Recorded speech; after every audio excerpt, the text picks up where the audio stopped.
Hello, you're listening to the K12 Tech Podcast, bringing you insights into the world of education technology. Stay tuned as we discuss the past, the present, and most importantly, the future of technology in our schools. Hello, everybody, and welcome to the K12 Tech Podcast. Today, my guest will be discussing cloud-based networks in schools. My guest today, can you introduce yourself? My name's Mike Sumpter.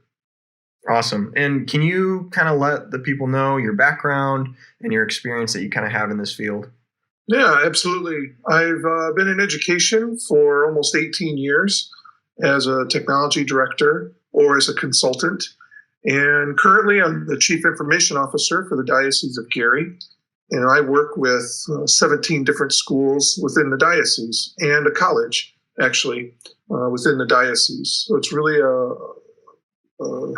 mix of many different areas and levels of technology. Through the years, I've built networks, worked with people to build them. I've also consulted with building networks and infrastructure. And I've also been a part of cloud implementations over the last couple years as well. So I don't know, Zach, I think sometimes I look back at my past and my background, I think, wow, I got a lot of variety. So I think my experience and my background really is helpful for any school or organization. Yeah, and a little background on me and Mike's relationship is Mike actually was overseeing a tech director position at a school, and that was my first school account I ever got was Mike. So we've known each other for the last 9 years. Yeah, I don't know if you remember that. I remember that. That was awesome time, man. Yeah, that was iPad mini first gen time. Yeah, it was a long time ago. And one thing I always noticed about Mike specifically is he took the job very seriously on making sure the school is set up and having the hard conversations with the administration. Like, this is a problem that you have and you need to fix, and these are going to be the issues that you'll have if you don't fix them. And there's so many people in this industry that just want to say yes and, curtail and just be like a yes person to the school. And I always appreciated your candor and, your commitment to education. Well, thanks. Yeah. I think that's one of the challenges. And this, Zach, it's hard to get in front of people, and when you get in front of them, those hard conversations, they just want to know what they need to know. You know what I'm saying? So they can make that right choice. And I think, working with you and we developed that program with the Department of Indiana. Remember, the Department of Education was involved in that process also. It was new to them, and that was really powerful. But even having those conversations were things that were really needed. So, yeah, it's never easy, but it's also very important. Yeah, I appreciate that. And so for the layman's, including myself, I'm not a network expert. Can you kind of just first define what like a standard network looks like in schools currently? What systems they might use and what hardware they might use, and then what function it has. Sure. And at a higher level, you're going to have a server, of course, that hosts data and maybe some applications. And then you'll have switches and drops in different locations and maybe even some access points at a high level. But getting kind of down into the weeds, in most of the districts, you'll have fiber running in between your buildings. That's pretty common. Schools use E-rate to purchase that type of equipment.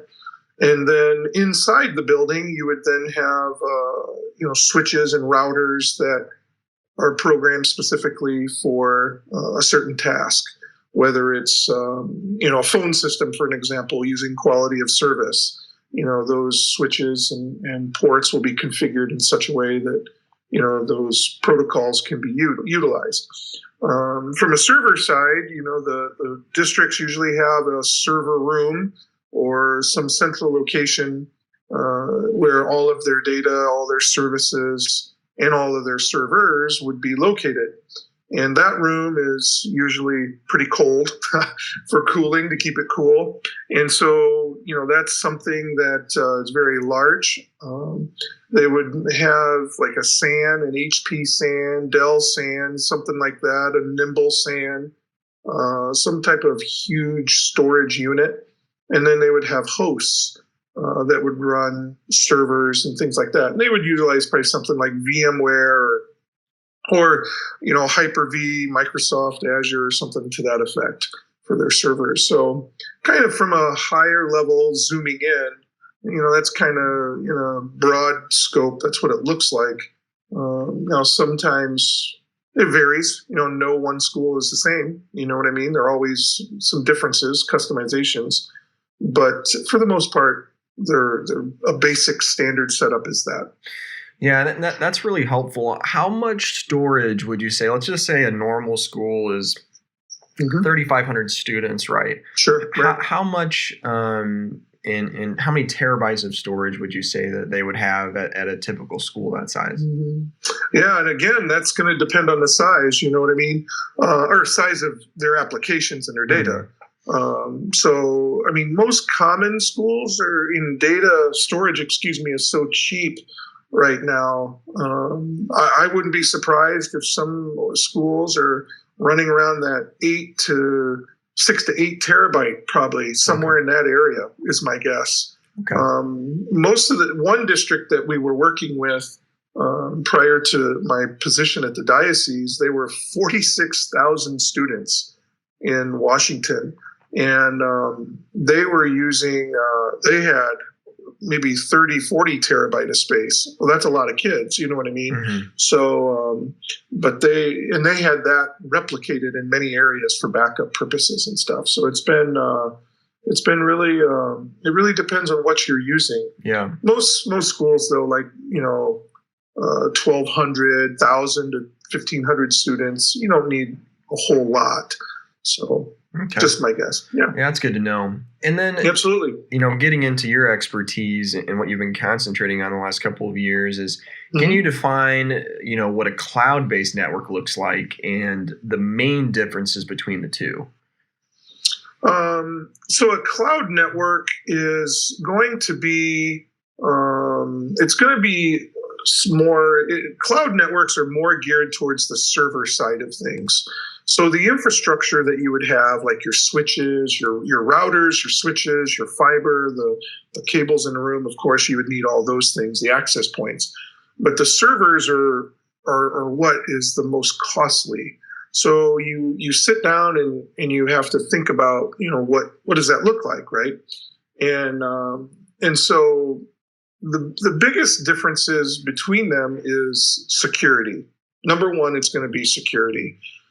When's the last time you heard Amazon got hacked? Right? I mean, you don't. You know what I mean?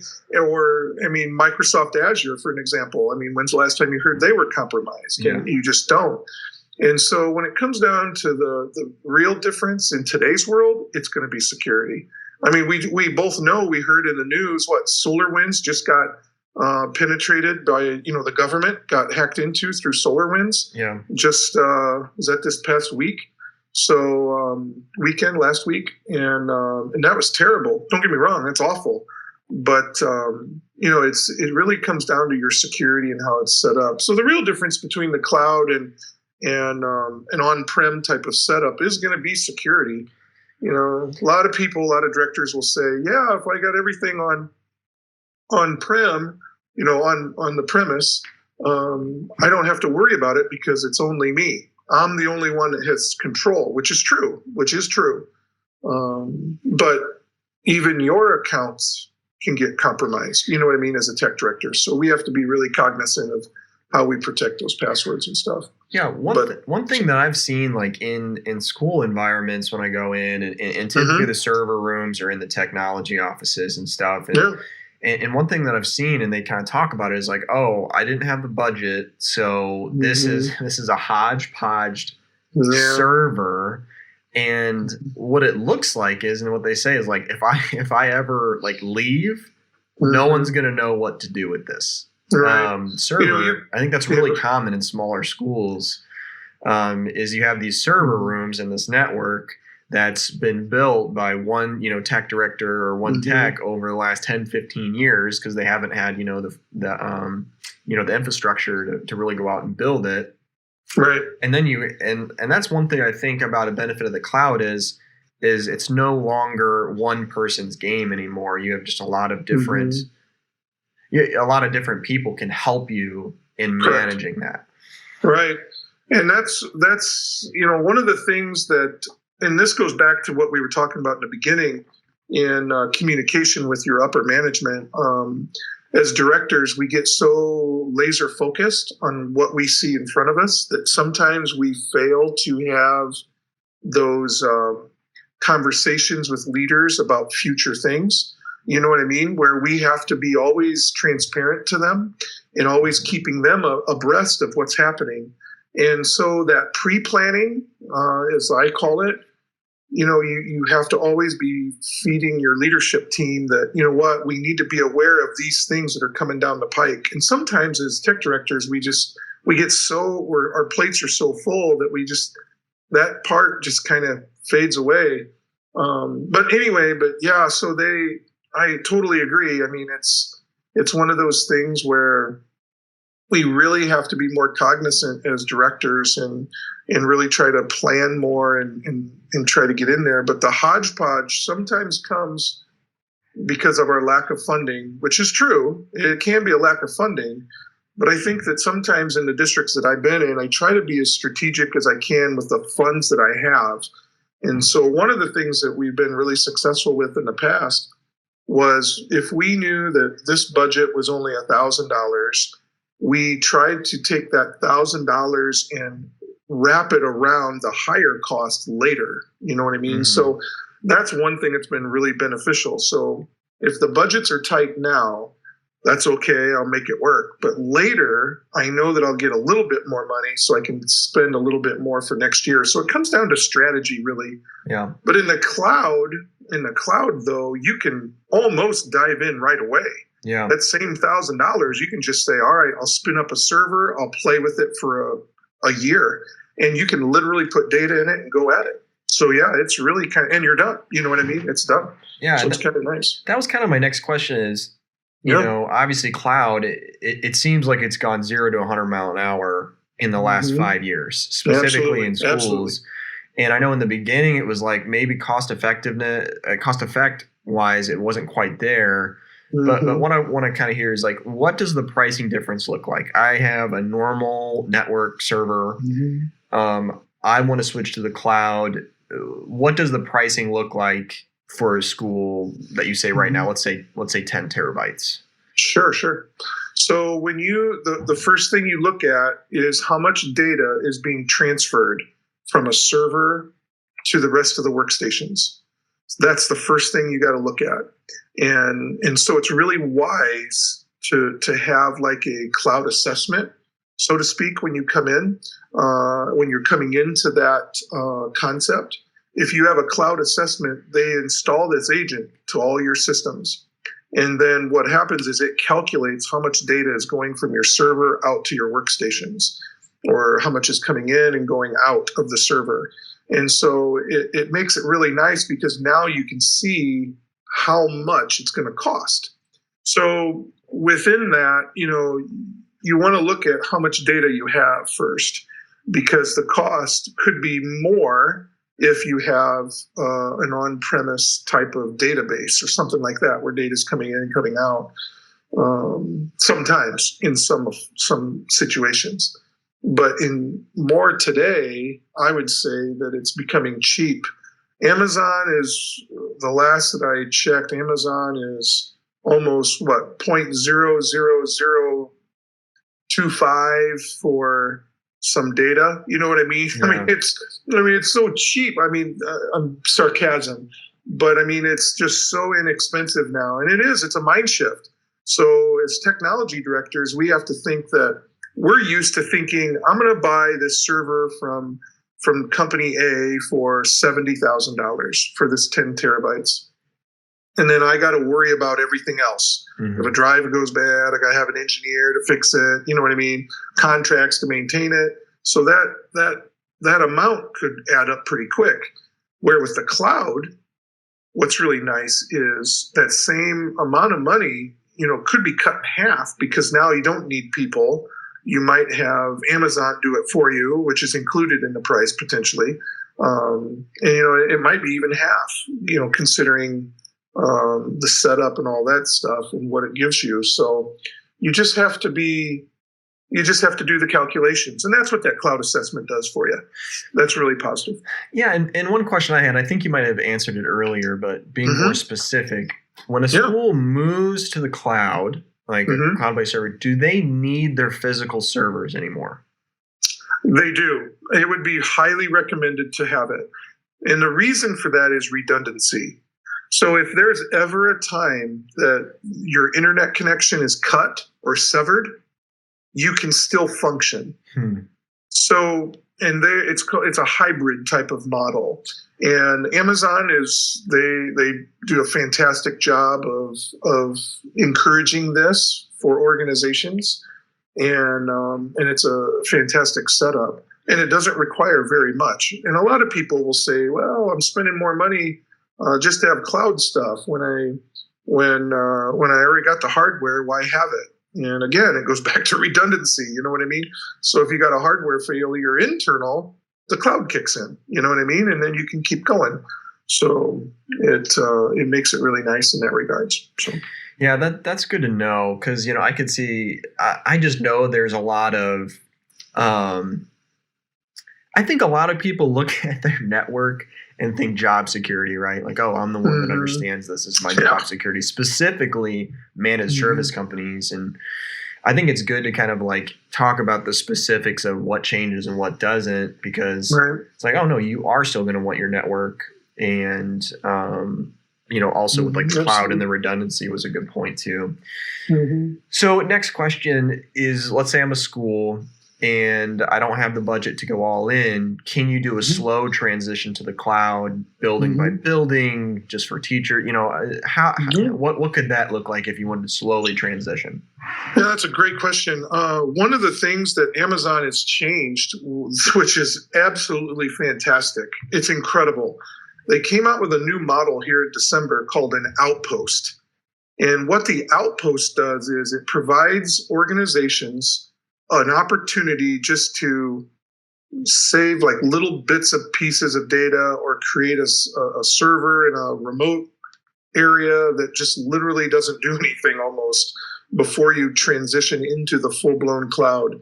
And I'm sure that Microsoft has something similar, but I only speak with Amazon because it was just hit the news recently. But so the outpost it kind of allows you to get started, you know what I mean, earlier in your journey, of trying to learn. What is it? What do I do? Those type of things.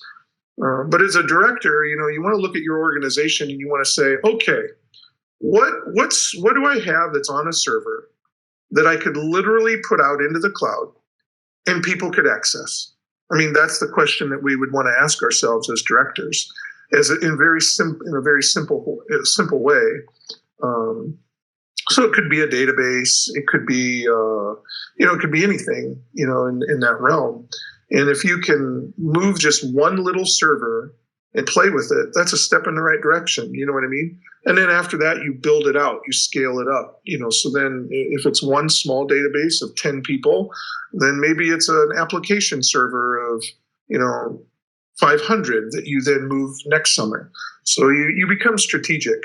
But the key through all of this, though, is you don't do it by yourself. You always want to have the one thing that's been really nice that I've seen over the last maybe 3 to 4 years is if you have that trusted consultant with you, you know what I mean? I'm not talking about, like you said, an MSP.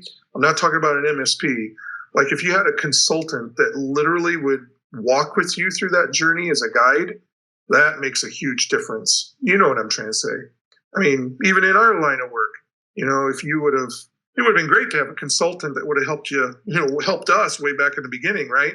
We would have eliminated some of those mistakes moving forward. But anyway, so yeah. Yeah, I think that's interesting. And this is another question I had. and I love that you have this perspective from working with large school districts, 15,000, 45,000, all the way down to, obviously a Catholic school diocese, which is still a bigger diocese, but it's more like smaller actual locations and schools. Let's say I'm a small school, and naturally when I think I'm a small school it's going to cost me more money to transition than it is for a large school. And I actually don't think that's the case if I remember right. But can you talk a little bit about, I'm a smaller school, bigger school. Is it, more cost effective for a smaller school or a larger school to switch over to the cloud? I really think that there's going to be, to compare the smaller to the larger, probably there's going to be a savings either way. And it just really depends. So if let me back up. Each school has a pot of money, so if I'm a smaller school, I may only get $200,000 a year in technology budget. If I'm a larger school, I might have $2 million in technology. I'm just throwing out numbers. So, but the needs are going to be the same, but yet different, right? So anyway, I think there's a ratio there. And I think that the effect of the cloud on both situations would be pretty dramatic. So if you're a community, a small school corporation, 1,000 students, and you get rid of these local resources and get them into the cloud, you are going to pay for the data, but you're only paying for what you use. So if you think about it, Zach, this is why it's a great question. Schools are in session, 10 months out of the year? Yeah. You know what I mean? That's it. Well, if you're only paying for what you use, you're only going to be paying for 10 months worth of stuff. Yeah. Whereas if you buy things outright, now you've invested everything into it and it's all there. You know what I mean? And you got to maintain it, 24/7, 365. Where in the cloud, it just sits there, and if you don't use it, you don't pay for it. And that's a real benefit to both smaller districts and the larger ones. So I think the smaller ones, probably those are the ones that are the tightest in the budget. You know what I mean? Those are probably tighter, although they're both probably tight. But I think there's a little more benefit to probably a large or smaller school corporation because of their budget constraints. A tech director is wearing 75 hats in a smaller district. What I mean? That's exactly what I was thinking. Just a way to kind of bring it all under one roof and make it easier to manage.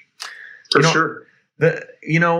What I was going to ask you, and it sounds like Amazon has been making some huge moves specifically into supporting education. And my question was, right now, which cloud-based provider do you feel like is the best for education? And then the next question is, which companies do you feel like are on the rise and will fill that and will be like, oh, these are the 3 or 4 main competitors that you're going to see? Because this is just me and my business mind thinking. What I kind of feel like I anticipate is, I know Google is really throwing quite a bit of money into this realm.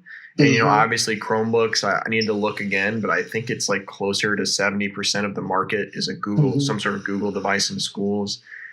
I kind of anticipate cloud-based networks for schools just being included in their one-to-one devices that they're buying. And I kind of want to hear what you think about that. Will Apple schools use an Apple? I don't even know if Apple's really big into the cloud with schools. Will Microsoft schools use Azure, or will everybody just use someone like Amazon because it doesn't matter? Yeah, it depends on what you're using it for. Amazon has some tools and technologies that are just mind-blowing in the cloud. So for an example, just to showcase something that's a little different, you can run AutoCAD on an iPhone if you want to, or AutoCAD on a Chromebook using Amazon services. And I mean, think about that for a second. Yeah. Most of our schools, when you got to do drafting, you got to go to a classroom, right? Because you buy a $3,000 computer that has to run this stuff. You know what I mean? And the beauty of Amazon with their technologies, you can actually use AutoCAD on a Chromebook, an iPad, a phone. I mean, don't get me wrong, the screens would be so tiny it'd be insane, right? On a phone. But I'm just saying that it's really powerful to see Amazon's move into the cloud technologies. Google used to be, they really tried to make an impact in the cloud technologies, but they have actually gone backwards on trying to compete with Amazon and with Azure in the server space. And I think there was an initiative, I believe it was back early February, maybe March.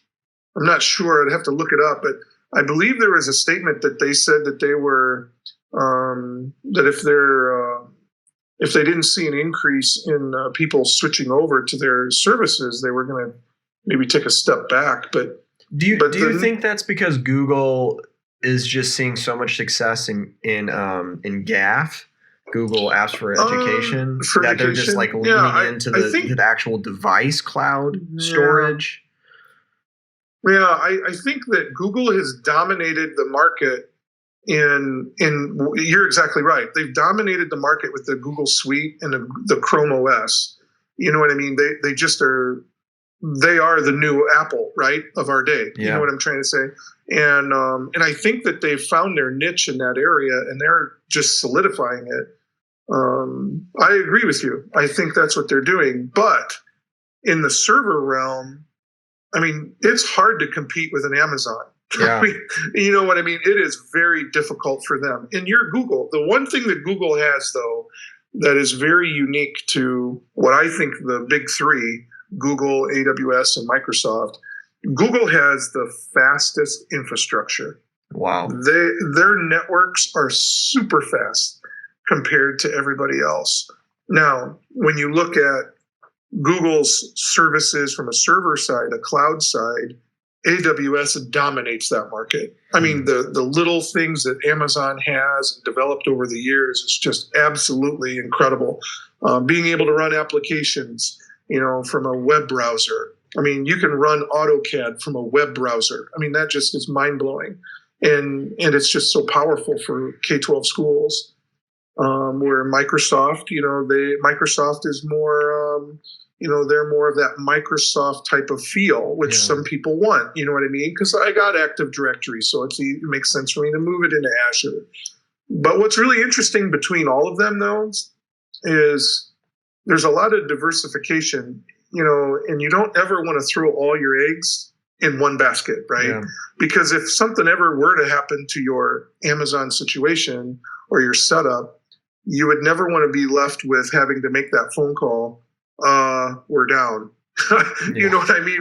In the cloud realm, you always want to try to have yourself another backup with a different type of cloud solution sometimes. Yeah, and that's like a really good point. Is these companies ultimately are in it that they want to stay in their lane. Like Google has done so well. I've talked to so many schools. There's companies that all they do is stuff like G Suite for schools specifically, and they can't even compete. Google's so easy to use. Like in my business, we've been using Google for the last 10 years. And when you can do active documents with somebody else, working with somebody else, especially remotely, I mean, it's so powerful. And, I'm very biased, and I don't like Microsoft's 365. It's just not as user friendly. Right. And sure, you might not have all of those enterprise tools like in Excel. There's a lot of things you can't do in Google that you can do in Word and PowerPoint and other things. But it's like 99.9% of the time, you can use Google for a lot of the function. And I really see Google taking over a lot of the Microsoft market share in education. I think Apple is always going to own the K-5 for the most part. I just don't know if Google's going to be able to get there, especially because most kids have either an Apple device or an iPad at home. So when they come into school, it's one less thing they got to learn. So I'm curious to see if Google just stays in their lane.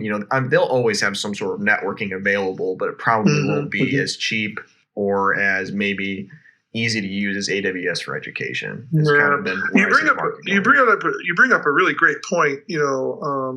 with Apple, for an example, remember back in the day, they dominated the market with the device. Oh, yeah. Right? They just dominated the market with the device. But the one thing that they never developed was their software side, the cloud side. It was very clunky to administer the devices. You know what I mean? And I shouldn't say, I don't mean it in a negative way, but compared to what Google's console is, it was very clunky. You know what I'm trying to say, to be able to manage that. So it did make it. But in Apple's defense, they've made some just fantastic changes with the management things since then. But back in the day, it was difficult. It was new to everybody, and they were trying to develop it also. But you're right. Google has made some really amazing strides. The one thing that with Office 365, so at the diocese, we use Office 365 and Google for, the GAF, Google for Education for our schools, because that's free. And you can't pass up free. Yep. That's real powerful. But the one thing that I really have noticed with my transition is that in this particular position that I'm in now, the Office 365, there's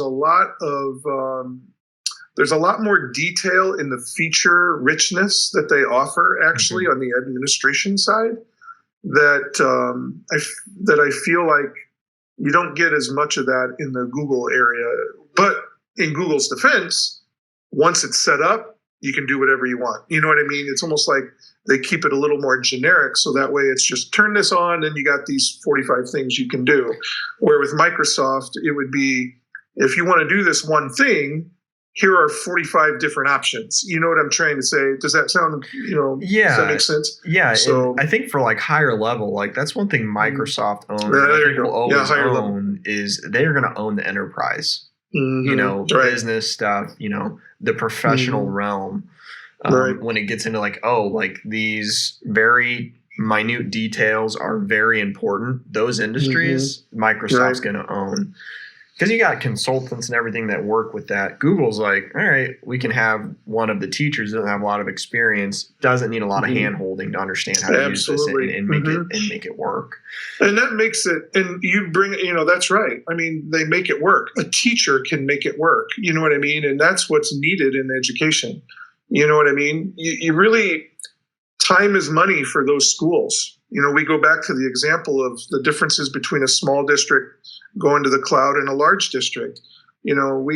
Schools have got to have a consultant that helps them set it up so it's strategic and it's unified all the way through.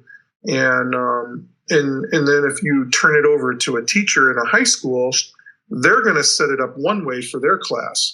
And if you give it to a 7th grade teacher, they will set it up a different way. You know what I mean? So you got to be unified on the front. You got to have those strategists, I guess. You know what I mean? That coordination. Yeah. Otherwise, you get lost in all of it, because then you got a jump, kind of like organizations that have just different things all over the place, and it's not a unified setup. So yeah, what's the saying? I bought a Ferrari and they gave me a box of parts. Yeah, it's like for a lot of people, that's what it feels like. It's like, oh, this has all these great tools. I don't even know where to start. So and I think that's where you had asked earlier. What organization is there that can help you through that process? And that's the trick, isn't it, Zach? I mean, we got to find people that we trust at the end of the day in business, and you got to know that they're looking out for you. And it's hard, finding MSPs that are, very transparent, you know what I mean, that work hard, that you see that, here's what we're doing for you, here's my fees, and this is how we're earning your business. That's difficult to find. That's a challenge. And so we just have to find those vendors that are willing to, that you can tell are working hard for you. In the cloud space, for an example, there's one organization out of Florida. They're called Kinetic IT or Connect IT, excuse me. They're fantastic in cloud services. I know that they were involved with one of your clients Penn Harris Madison. Yeah. They did a lot for them in getting AutoCAD onto those Chromebooks and iPads. It was really powerful. And I know that they've done a fantastic job in the government space, working with the federal government with implementing AWS and some of their initiatives. So, that kind of experience, you don't get anywhere. You know what I mean? Yeah. You can't find that hardly. And what I appreciate about their setup in the little bit that I've worked with them, they will provide you a point person, right? And it's not just a salesperson, but it's an actual consultant that you get. And then they're with you throughout that whole journey. And that's powerful. For someone who's new, that's awesome. You know what I mean? That's really, really powerful. So in the cloud space. But I think a lot of schools, they just struggle, with their budgets. And sometimes it's going back to what you said. We sometimes are so laser focused on what's in front of us that we forget some of the other little areas that we need to broaden it out. But it's because of all the hats we're wearing. And if there's an MSP there to help you, you can take off a couple of those hats. You know what I mean? Those bigger ones. Yeah. But you got to find the right one. Yeah. And, kind of getting to the, the end of this podcast, kind of the last question I have, and maybe one of the most important is, I'm a school. I want to start this process, either the investigation portion or start actually moving stuff over. Anytime that I Google something like what's the best, it's just a company that's paid for ad revenue, or they've written an article to just kind of sneakily sell their services. So I'm a school. I want to start the transition. Where do I start? Right. Yeah. So one of the key things, you bring up a great point. Anybody can post anything at any time today, right? We know that. And we see that it's very easy on social media to post a lot of different things. One of the markers that I use is I always do a deep research into the organization, a consultant group, before I move forward. So back in the day, I would take a lot of time and I would try to, interview different organizations to see, what do they offer? What does their resumes look like? How many schools have you been in? And, anybody can post anything to social media, but I want to know the facts. And then it's almost like a job interview, right? You're interviewing someone and you got to follow up with those references. But sometimes you got to go beyond the references. You know what I mean? Because anybody can put anything on a piece of paper. So one of the things that I always find really helpful is when I call the organizations that those companies have worked with, I always ask them, tell me one or two things that didn't go well. And because nothing will ever be perfect. And you'll start to see how the organization made their mistake, but then you're also going to see how they made up for it. And that's really positive also. But finding a consultant is the trick. In LinkedIn, I found that LinkedIn is very powerful for that, actually, because that's a very professional based. And so I've really kind of liked that. There's a lot of education people out there. I know that, there's, several consultant companies, Xiety was one of them that helps. They just point you in the right direction. They are there to walk with you through the process, and then they give you the company. And then guess what? It's you and the company. And they're always there just trying to guide you and watch for you. So organizations like them, which there's many others, those are the ones that you want to look for. I know that, some of the organizations will have, superintendents on staff and stuff like that. That's important because, Zach, we talked about it before. You got to have someone who can talk to that upper level management. You know what I mean? And a company, like the Xiety, who has the superintendent on staff, they can talk that talk, right, from the technology side and from the superintendent side. And that creates a real positive thing for the school. And that's a great place to start, right? Because now, you have a leadership at the top, speaking to the leader, to the superintendent. And then you as a technology director can do your thing with the technology piece. It just makes it a lot easier. for schools to get started. Yeah, and that's super helpful. If they wanted to reach out, to you with Xiety for just questions or consulting, what's a good email to reach out to you at? Yeah, I mean, if they wanted to reach out, they could. It's mike.sumpter@xiety.com, xyity.com. And I could absolutely point them in the right direction, for sure. The last thing I want to share with you, with the listeners, is that, don't be afraid to just create a small account and play. You know what I mean? Mm-hmm. It's okay to create a small little server and just put a few files up there, use it as a small, sandbox, if you will, and you get to play with it for a little bit, and makes it good for you, makes that transition easy. But at the end of the day, though, having that cloud assessment in place where an organization can come in and do that for you, oh my gosh, that saved me. I wish I would have known that back then. It would have saved me tens of thousands of dollars. Yep. And it's just that cloud assessment, for as little as you pay for those things. I mean, they tell you exactly what you're going to pay per month, how much data is going to go up and back. And then they will even tell you which provider is the best one for you between Google, Amazon, and Microsoft. Those reports are very, very powerful. And that's something that I'll be doing in the diocese myself. So that's really great. So, well, that's awesome. Thanks, Mike, for being on the K12 Tech podcast. Thanks for having me. This was great. Yeah. Thank you, Mike. Appreciate it.